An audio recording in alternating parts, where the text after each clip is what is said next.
नमस्कार दोस्तों, आप देख रहे हैं डाक गली यूट्यूब चैनल। आज की कहानी में आगे बढ़ने से पहले खौफनाक और डरावनी कहानियाँ सुनने के लिए चैनल को अभी सब्सक्राइब करें। आज की कहानी हमें भेजी है राजस्थान से दिनेश कुमावत ने।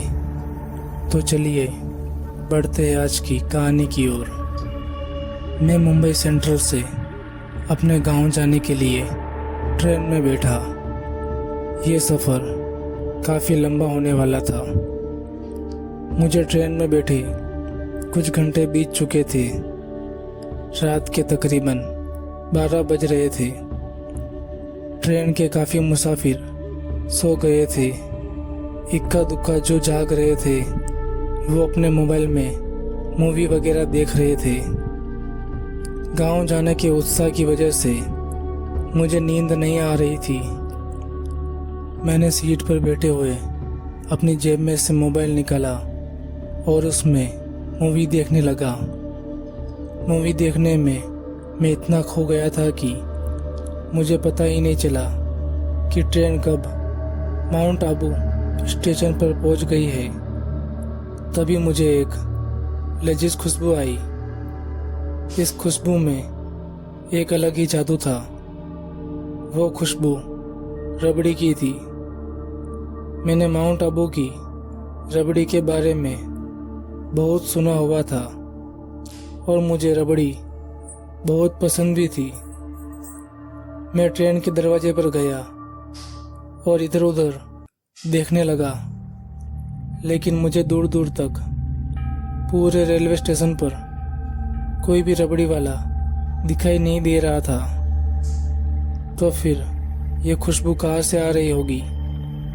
यही सब सोचते हुए मैं वापस अपनी सीट पर आया और मोबाइल में मूवी चालू करके देखने लगा।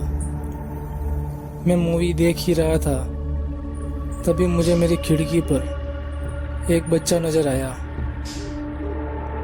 उस बच्चे को अचानक देखकर मैं थोड़ा घबरा गया था। मैंने उस बच्चे से पूछा, कौन हो तुम और इतनी रात को यहाँ पर अकेले क्या कर रहे हो? मेरे इतना पूछने पर भी वो लड़का कुछ भी नहीं बोला और सिर्फ खड़ा होकर मुझे ही देखते रहा। फिर मेरी नज़र उसके हाथों पर पड़ी। उसके हाथों में कुछ था। मुझे कुछ साफ दिखाई नहीं दे रहा था उसके हाथों में क्या है, लेकिन उसमें से आती खुशबू से साफ पता चल रहा था कि उसके हाथ में जरूर रबड़ी ही होगी। मुझे लगा ये लड़का जरूर यहाँ पर रबड़ी बेचता होगा। मैंने उससे रबड़ी मांगी तो उसने एक मिट्टी के बर्तन में रबड़ी मुझे दे दी। मैं अपने बटुए से पैसे निकालने के लिए जेब में हाथ डाला और उससे पूछा, कितने पैसे हुए?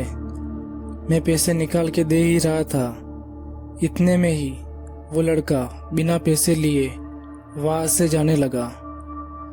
मैंने उस लड़के को बहुत आवाज़ लगाई, लेकिन वो लड़का मेरी आवाज़ सुन ही नहीं रहा था। ट्रेन रुकी हुई थी तो मैंने सोचा कि बाहर जाकर उसे पैसे दे दूँ। मैं रबड़ी हाथ में लेकर ही ट्रेन के बाहर गया और मैंने देखा कि वो लड़का अब थोड़ी दूर चला गया था। फिर से मैंने उसे जोर से आवाज़ लगाई। अब वो लड़का रुक गया। वो लड़का मेरी ओर मुड़ा और धीरे धीरे मेरी तरफ बढ़ने लगा। तभी मैंने देखा कि उस लड़के की परछाई ही नहीं थी। पीछे से आती रोशनी के हिसाब से उसकी परछाई आगे की तरफ पड़नी चाहिए थी, लेकिन यह मामला कुछ गड़बड़ था। और मैंने गौर से देखा तो पता चला कि वो लड़का चलने के लिए अपने पैर हिला भी नहीं रहा था। और फिर भी वो लड़का मेरी तरफ बढ़ता जा रहा था।